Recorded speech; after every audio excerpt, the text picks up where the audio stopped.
Good morning, TikTok. I want to talk about political erosion.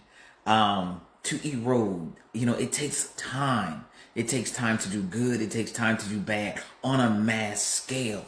On a mass scale, this stuff takes time.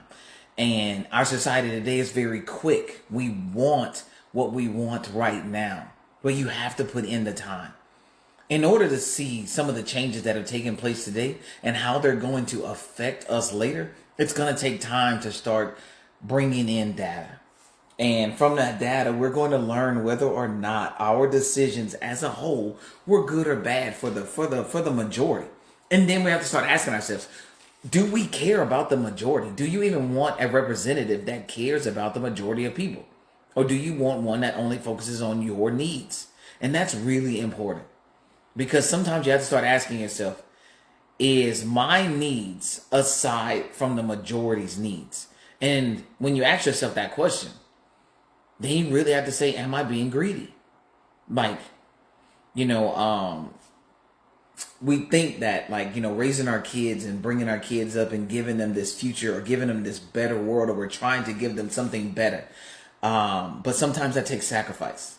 And I'm telling you that right now, we are not going to snap our fingers and everyone feels some sort of relief at the same time. It's just, I don't see a scenario where it's possible. I would love to know if you do. But when I try to when I'm running for governor of Florida, I like to think that I need to run on a platform where that just because I get elected, that everything isn't going to change immediately. There's an entire body that has to vote, and individuals who get implemented into that body, their thought processes are not going away just because we put a good person or a person of good character or a person that you would like to think has good character into a major position.